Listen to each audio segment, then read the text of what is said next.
책 읽는 보라입니다. 오늘은 조반니 보카치오의 데카메론 중에서 네 번째 날 두 번째 이야기 읽어드리겠습니다. 네 번째 날 두 번째 이야기.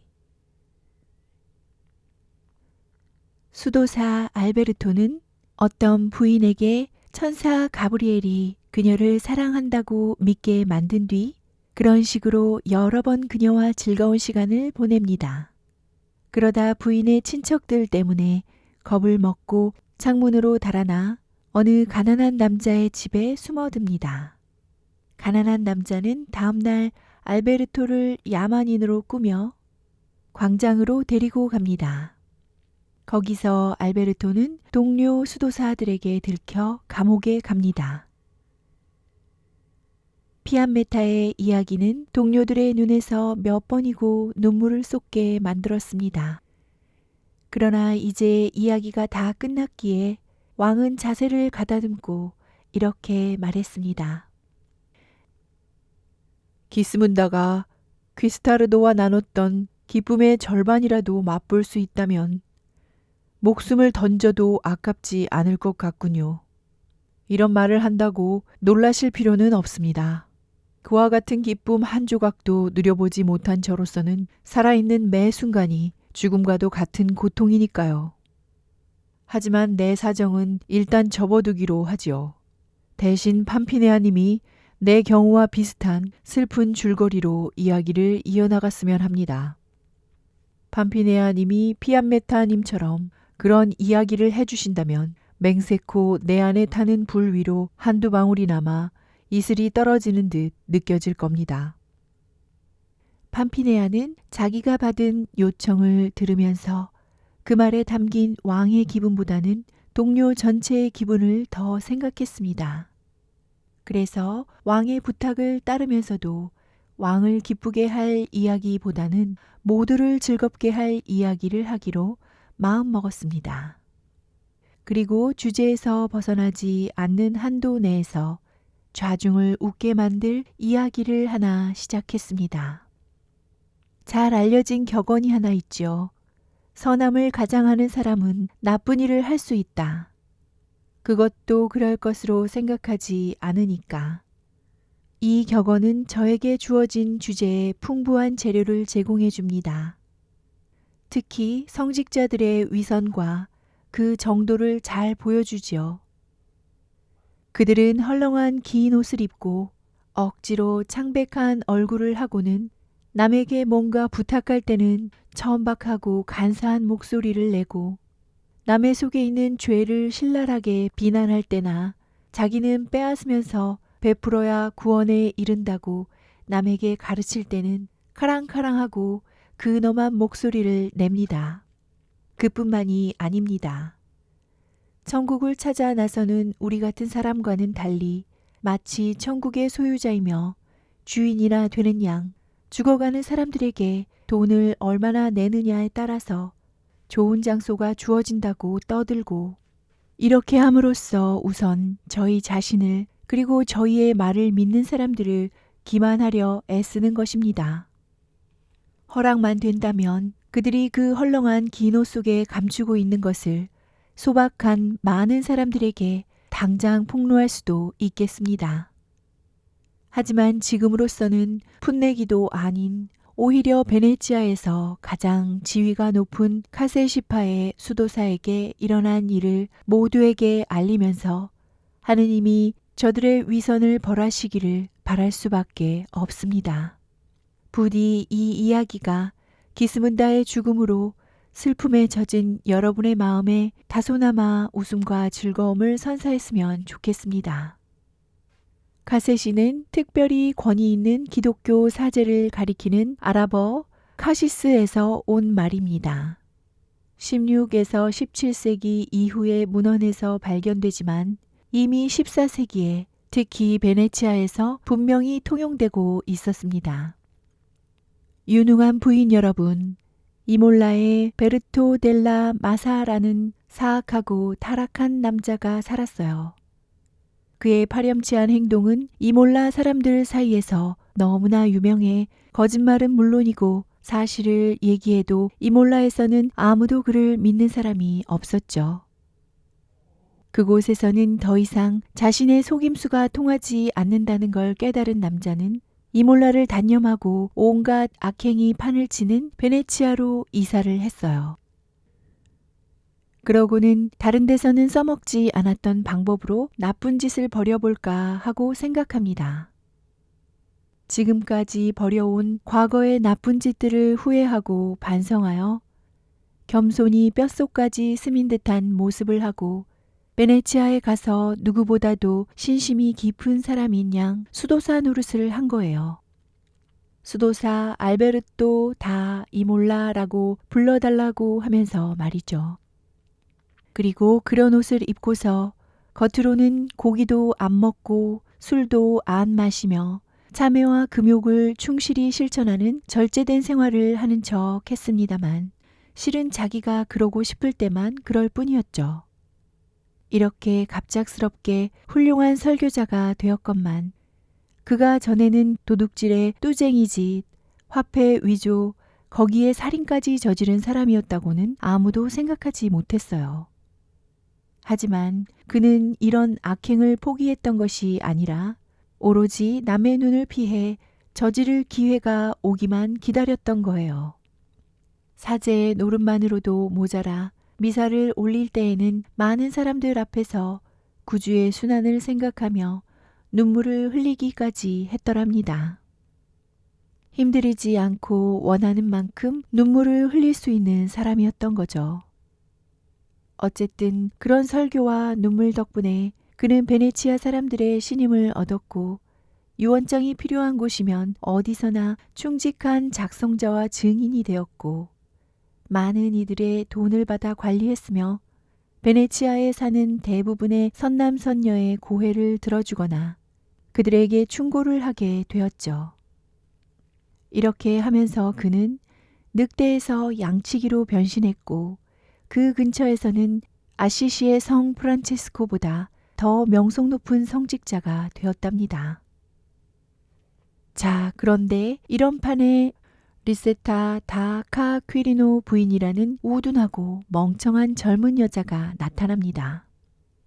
리세타 다카 퀴리노는 퀴리니 가문의 리세타라는 뜻입니다. 카는 성씨를 지칭하는 베네치아식 표현입니다. 보카치오는 아마 당시 베네치아에서 가장 유서 깊고 유명한 가문인 퀴리니를 언급하려 했던 것으로 보입니다. 리세타는 엘리자베타의 약칭입니다. 당시 퀴리니 가문 여자들 사이에서 흔히 쓰인 이름이었습니다. 그녀는 갤리선을 타고 플랑드르 지방으로 장사를 떠난 어느 부유한 상인의 아내였는데 어느 날 다른 여자들과 함께 이 거룩한 수도사에게 고해성사를 하러 왔어요. 당시 베네치아와 플랑드르 사이에는 무역이 활발하였습니다.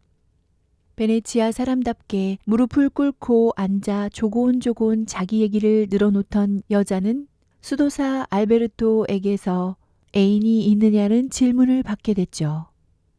그 질문에 여자는 얼굴을 찌푸리며 이렇게 대답했어요. 아니, 신부님은 눈을 어디에 붙이고 다니시나요? 저의 아름다움이 다른 여자들과 뒤범벅이 되어 보이기라도 하시나요? 애인 따위야 원하기만 하면 얼마든 넘쳐나죠.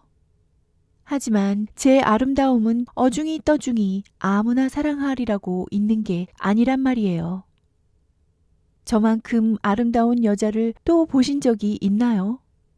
저야말로 천상의 아름다움 아니겠어요? 여기서 그치지 않고 여자는 듣기에도 짜증이 날 정도로 자기 미모에 대한 얘기를 주절주절 늘어놓았답니다. 수도사 알베르토는 단번에 이 여자의 어리석음을 간파했어요. 그리고 자기의 작업 방식과도 잘 맞는 듯한 이 여자가 즉시로 마음에 들었죠. 그런데 유혹은 더 적절한 때로 미루고 당장에는 경건한 사람으로 보여야겠기에 그녀를 꾸짖고 싶다는 둥 그런 말은 허영이며 다른 말들도 지어낸 거라는 둥 이런저런 얘기를 늘어놓았어요. 그러자 여자는 아름다움이 서로 어떻게 차이가 나는지도 모르는 멍청이라고 수도사를 비난했죠. 이에 수도사 알베르토는 여자를 너무 몰아세워서는 안 되겠기에 그 정도로 고해성사를 끝낸 뒤에 다른 여자들과 함께 돌려보냈어요. 며칠이 지나서 수도사 알베르토는 믿는 친구 한 명을 데리고 리세타 부인의 집으로 갔습니다. 남의 눈에 띄지 않고 응접실 한쪽에 여자와 단둘이 있게 되자 여자 앞에 무릎을 꿇고 이렇게 말했어요. 부인, 지난 일요일에 부인께서 부인의 아름다움을 말씀하셨을 때 제가 드린 말씀을 제발 용서해 주시길 간청합니다. 실은 그 때문에 그날 밤 엄한 벌을 받았고 오늘까지도 일어나지 못하고 누워 있어야만 했습니다. 그러자 우둔한 부인이 말했어요. 그런데 누가 그렇게 벌을 주었다는 거예요? 수도사 알베르토가 말했어요. 그걸 말씀드리려는 겁니다. 그날 밤 제가 여느 때처럼 기도를 드리는데 갑자기 제 골방에 휘황찬란한 빛이 비추는 겁니다. 처음에는 잘 몰랐습니다만 뭔가 해서 뒤를 돌아보니 손에 커다란 몽둥이를 든 멋진 청년이 위쪽으로 보고 있더군요. 그리고 제 옷자락을 잡아 발밑으로 끌어당기더니 뼈가 다 부스러질 정도로 때리는 겁니다. 그래서 대체 왜 이러시느냐고 물었죠. 그랬더니 이렇게 대답하더군요. 그대가 오늘 리세타 부인이 지닌 천상의 아름다움을 깎아내리는 괘씸한 행동을 했기 때문이다. 오직 하느님을 제외하고는 내가 가장 사랑하는 부인을 말이다. 그래서 제가 물었죠. 당신은 누구십니까? 그러자 그분이 자기는 천사 가브리엘이라고 대답하는 겁니다. 그래서 저는 이렇게 말했습니다. 아이고 천사님, 제발 용서해 주십시오. 그러자 그분이 말했어요. 그렇다면 이런 조건으로 그대를 용서하겠다. 우선 할 수 있는 한 가장 빨리 부인에게 가서 용서를 구해라.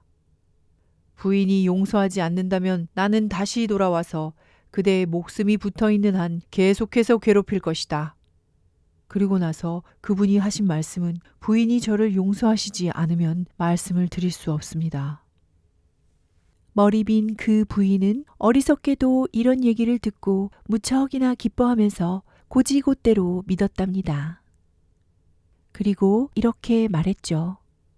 알베르토 신부님, 제가 저의 미모는 천상의 아름다움이라고 말씀드렸잖아요. 하지만 신부님께는 정말 죄송한 생각이 드네요. 이제부터는 봉변을 당하시지 않도록 용서해 드리겠어요. 그러니 천사님이 하신 말씀을 어서 들려주세요. 부인이 저를 용서하셨으니 기쁘게 말씀드리지요. 하지만 한 가지 알아두실 것이 있습니다. 이 일을 망치고 싶지 않다면 제가 드리는 말씀을 세상 누구에게도 말하지 않도록 주의해 달라는 것입니다. 부인은 지금 세상에서 가장 운이 좋은 분이시니 말입니다. 천사 가브리엘은 저에게 이렇게 말을 했어요. 천사님은 부인을 대단히 좋아하기 때문에 누가 되지 않는다면 밤에 자주 찾아와서 부인과 함께 있고 싶으시다고요. 그러니까 어느 밤이든 부인과 오랫동안 함께 지내고 싶다는 말씀을 전하도록 저를 보내신 것이죠. 단 그분은 천사이기 때문에 천사의 형상을 하고 오시면 부인이 그분을 만질 수 없으니 부인의 즐거움을 위해서 인간의 모습을 하고 오시겠다는군요. 그러니 부인이 언제 천사님이 오셨으면 좋겠다고 저를 통해 말씀을 보내시면 그분은 그에 맞춰서 오실 겁니다. 그렇게 되면 부인은 세상 어떤 여자보다도 큰 축복을 받으실 겁니다. 멍청한 부인은 이 말을 듣고 가브리엘 천사가 자기를 사랑한다니 너무나 기분이 좋다면서 자기도 천사님을 사랑해서 그분을 그린 그림 앞에다가 언제나 1마타판짜리 초를 켜드렸다고 말하는 거예요. 마타판은 베네치아의 은화로 1193년부터 15세기까지 유통되었습니다. 아랍어에서 유래한 이름입니다. 또 자기는 자기 방에 오롯이 혼자 있으니 오고 싶으시면 언제든 오셔도 좋다고 얘기했죠. 그러나 한 가지 성모 마리아 때문에 자기를 버려서는 안 된다는 조건을 내걸었어요. 왜냐하면 천사가 그분을 아주 사랑하신다는 얘기를 들었는데 그분이 계시는 곳 어디나 천사님이 무릎을 꿇고 계시는 걸로 보아 분명 사실인 듯 하다는 거였어요. 그리고 천사의 형상 그대로 오신다고 해도 자기는 전혀 두렵지 않다는 말도 덧붙였죠. 그러자 수도사 알베르토가 말했어요. 부인, 사려 깊은 말씀 잘 들었습니다. 부인의 말씀을 그분께 잘 전하겠습니다. 하지만 괜찮으시다면 한 가지 은혜를 베풀어 줄 수 있는지요? 그분께 저의 육체를 하고 오시도록 정해 주십시오. 그게 왜 저에게 은혜가 되는지 말씀드리죠. 천사님이 제 안에 들어오시려면 제 몸에서 영혼을 빼내어 천국에 두실 것이고 그러고 나면 천사님이 부인과 함께 있는 동안 제 영혼은 천국에 있을 것이기 때문입니다. 그러자 얼뜨기 부인이 말했어요. 정말 좋아요. 저 때문에 두들겨 맞으셨으니 이것으로 위안을 삼으시면 되겠네요. 이에 수도사 알베르토가 말했어요. 그럼 오늘 밤 전사님이 들어오실 수 있도록 집 현관을 열어놓으세요. 인간의 몸으로 오시는 것이니 오실 때는 문을 통하지 않으면 들어오실 수 없을 겁니다. 부인은 그렇게 하겠다고 대답했어요. 수도사 알베르토는 돌아갔고 혼자 남게 된 부인은 하늘을 날듯이 기뻐했어요. 그리고는 초조한 마음으로 하루가 1000년이라도 되는 듯 가브리엘 천사가 오기만을 기다렸죠. 수도사 알베르토는 그날 밤 천사가 아니라 기사가 되리라는 심산으로 말을 타다가 괜히 떨어지지 않도록 당과와 그 밖에 좋은 음식을 먹어 원기를 보충해 두었어요. 그리고 밤이 되자 외출 허가를 얻어 동료 한 명과 함께 이전에도 말을 타러 갈 때 즐겨 들르던 여자친구의 집으로 갔습니다. 그러다가 적당한 때를 봐서 변장을 하고 부인의 집으로 향했죠. 그는 그 집을 들어서면서 가지고 온 잡동사니로 천사 모양을 꾸미고 냅다 뛰어 올라가 부인의 방으로 들어갔어요. 부인은 하얗게 꾸민 수도사를 보자 그 앞에 무릎을 꿇었고 천사는 부인을 축복하고 일으켜 세워 침대로 향하게 했어요. 부인은 기꺼이 그 말에 따라 신속하게 행동했고 천사는 자기의 신봉자 옆에 몸을 뉘었답니다. 수도사 알베르토는 보기 드물게 잘 빠지고 매력적인 육체를 지니고 있었는데 상체를 받치는 두 다리는 특히 미끈했죠. 그런 몸을 대하자 남편 외에는 다른 남자와 누워본 적이 없는 신선하고 부드러운 리세타 부인은 그날 밤 날개도 없이 수십 번이나 날아올랐답니다. 기쁨으로 비명을 지르면서 말이에요. 게다가 수도사는 부인에게 천상의 영광에 대해 많은 얘기를 들려주기도 했답니다. 이윽고 새벽녘이 가까워지자 그는 다음 방문 날짜를 정하고 나서 잡동사니 날개를 들고 밖으로 나가 동료에게 돌아갔어요. 혼자 자지 않도록 동료에게도 이미 나긋한 여자 하나를 붙여둔 터였죠. 부인은 아침 식사를 마치자마자 친구를 끌고 수도사 알베르토에게 갔어요. 그리고 가브리엘 천사에 대해 얘기를 했죠. 영원한 생명의 영광을 얻은 일이라든가 그때 보았던 천사의 모습이라든가 그 밖에 흥미진진한 얘기거리도 덧붙여 가면서 말이에요. 이를 듣고 수도사 알베르토가 말했어요. 부인, 저는 부인이 천사님과 어떻게 지내셨는지 모릅니다만 다만 제가 아는 것은 그날 밤에 그분이 저에게 오셨기에 부인의 말씀을 그대로 전했더니 곧바로 제 영혼을 장미와 그 외에도 수많은 꽃이 만발한 곳으로 데려갔다는 것뿐입니다. 그렇게 눈부신 곳은 처음이었어요. 오늘 아침까지 너무나도 행복한 그곳에 머물렀기 때문에 제 육체가 어떻게 되었는지는 잘 모릅니다. 그럼 제가 말씀드릴게요. 신부님의 육체는 가브리엘 천사님과 함께 밤새도록 제 품 안에 있었어요. 제 말이 믿기지 않으시면 신부님 왼쪽 가슴 아래를 살펴보세요. 제가 천사님께 뜨거운 키스를 해드렸거든요. 아마 여러 날은 좋게 지워지지 않을 거예요. 하고 부인이 말했어요. 그러자 수도사 알베르토가 말했죠. 저는 이미 오랫동안 그런 일은 해보지 않았습니다만 나중에 부인 말씀이 사실인지 옷을 벗어 보겠습니다. 그러고도 부인은 오랫동안 수다를 떨다가 집으로 돌아갔어요. 이후로 수도사 알베르토는 천사의 모습을 하고 아무런 방해도 받지 않고 그녀의 집을 드나들었죠. 그러던 어느 날 일이 터졌어요. 리세타 부인이 어느 수다쟁이 부인과 함께 미모에 대해 얘기를 주고받던 중 자기가 다른 여자들보다 더 예쁘다는 걸 강조하려다가 머리에 소금이 좀 모자란 사람처럼 그만 이 말을 하고 만 겁니다. 나의 아름다움이 누구의 마음을 사로잡았는지 아신다면 다른 여자들 얘기는 아예 꺼내지도 못할걸요. 이 말을 듣고 그게 누군지 알고 싶었던지 수다쟁이 부인이 이렇게 말했어요. 부인이야 사실을 말하는 거겠지만 그 사람이 누군지 모르는 한 사람들은 쉽게 믿지 않을 텐데요. 그러자 마음이 살랑거린 리세타 부인은 대뜸 이렇게 말했답니다. 이건 정말 비밀인데 내 애인은 천사 가브리엘이랍니다. 천사님은 자신보다도 나를 더 사랑하세요. 그분 말씀으로는 내가 이 세상에서 제일 가는 미녀라는군요. 수다쟁이 부인은 웃음이 터지려는 걸 억지로 참고 얘기를 더 늘어놓도록 하려고 이렇게 말했어요. 부인, 가브리엘 천사가 부인의 애인이고 또 그런 말씀을 하셨다면 당연히 그럴 테죠. 하지만 천사님이 그런 일을 하시다니 믿어지지가 않네요. 그러자 부인이 말했어요.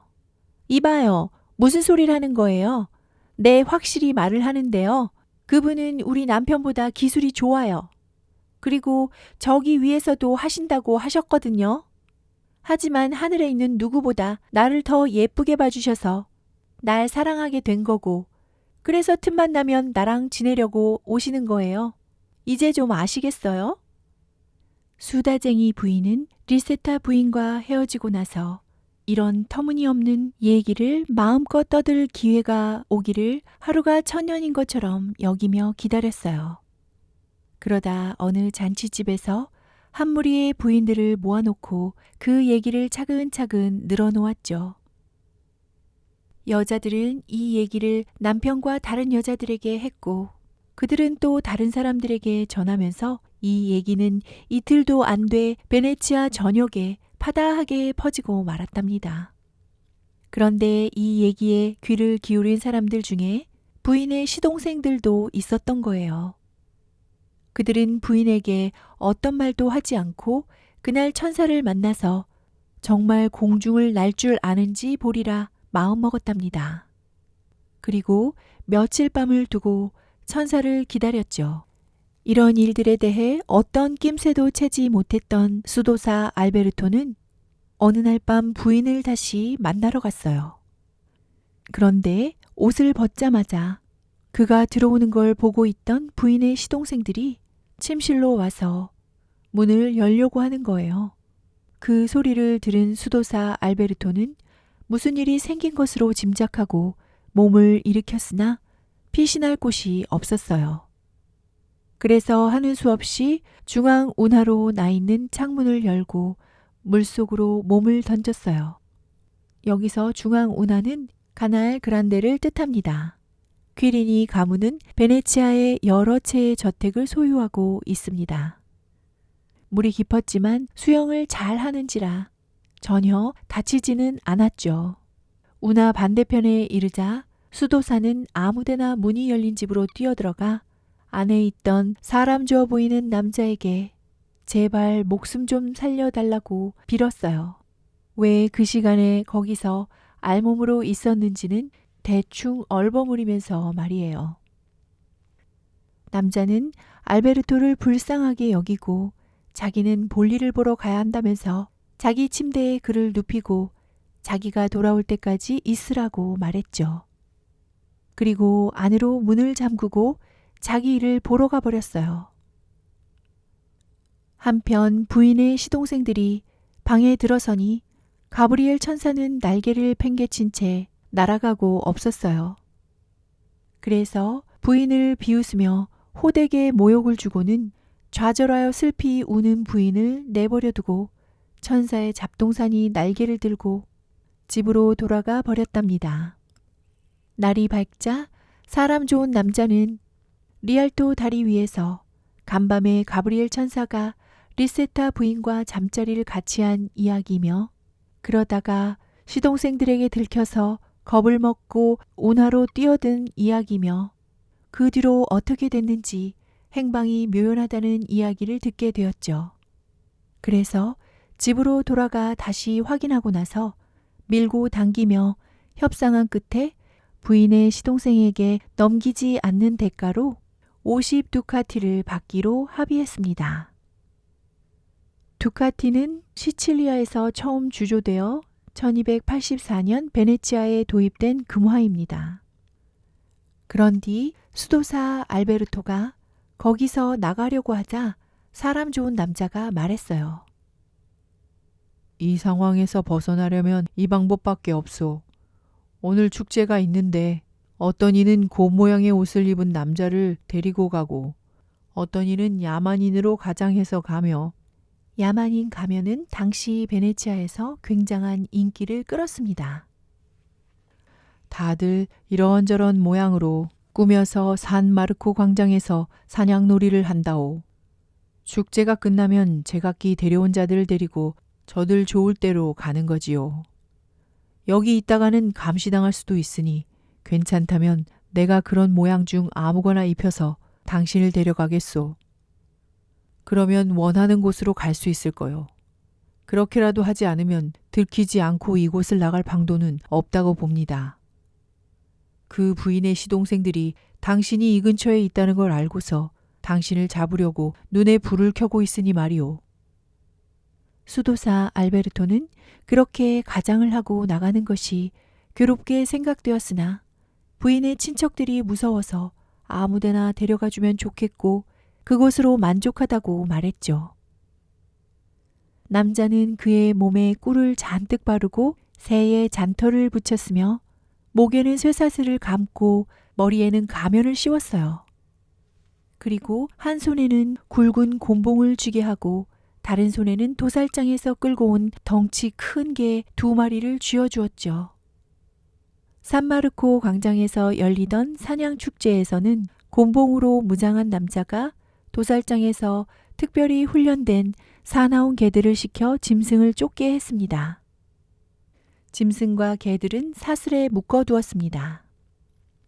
그리고 심부름꾼을 리알토 다리로 보내 천사 가브리엘을 보고 싶은 사람은 산마르코 광장으로 오라고 말을 퍼뜨리게 했습니다. 이것이 베네치아식의 공정함이었죠. 이렇게 하고 나서 수도사를 밖으로 끌어내어 뒤에서 사슬을 잡고 앞장 세워 가노라니 많은 사람들이 저건 뭔고? 저게 뭔데? 하면서 야단법석을 떨었어요. 광장으로 수도사를 데려가니 그곳은 뒤에서 따라온 사람들과 소문을 듣고 리알토 다리에서부터 몰려든 사람들로 인산인해를 이루었습니다. 광장에 도착하자 남자는 데리고 온 야만인을 높은 곳에 설치된 기둥에 묶고 사냥 축제를 기다리는 척 했습니다. 몸에 꿀이 발려 있어서 파리와 빈대가 엄청나게 달려들었죠. 남자는 광장이 가득 차기를 기다렸다가 데리고 온 야만인의 목에서 사슬을 풀어주는 척 하더니 갑자기 수도사 알베르토의 얼굴에서 가면을 벗기며 이렇게 외쳤어요. 여러분, 오늘의 돼지를 데려오지 않았으니 사냥을 할 수 없습니다. 그러나 이분이 헛걸음을 하지 않으시도록 제가 천사 가브리엘을 보여드리고자 합니다. 이분은 베네치아 여자들을 위로하시기 위해 밤중에 하늘에서 땅으로 내려오십니다. 가면이 벗겨지는 순간 사람들은 그가 수도사 알베르토임을 알게 되었어요. 그러자 모두 고함을 지르며 지금까지 어떤 악당에게도 퍼붓지 않았던 엄청난 모욕과 거친 욕설을 퍼붓기 시작했죠. 뿐만 아니라 얼굴에 오물을 던지거나 다른 걸 끼얹는 사람들도 있었어요. 이렇게 엄청난 소동이 벌어지는 동안 다행히 동료 수도사들이 얘기를 전해 들었어요. 그래서 6명이 광장으로 찾아와 옷을 입히고 사슬을 푼 뒤 사람들의 욕지거리를 들으며 그를 수도원으로 데려갔죠. 그는 감옥에 갇혀 죽을 때까지 비참한 생활을 했다고 하네요. 그리하여 선한 척하며 실제로는 악한 행동을 하고 천사 가브리엘 행세까지 한 그는 야만인 취급을 받으며 온갖 수치를 당했답니다. 뒤늦게 그에 상응한 벌을 받으며 자기가 저지른 죄를 뉘우쳤지만 이미 소용이 없었던 것입니다. 이는 누구에게나 일어날 수 있는 일임을 아셔야 할 겁니다. 여기까지 조바니 보카치오의 데카메론 중에서 4번째 날 2번째 이야기 들으셨습니다. 책 읽는 보라였습니다. 오늘도 행복하세요.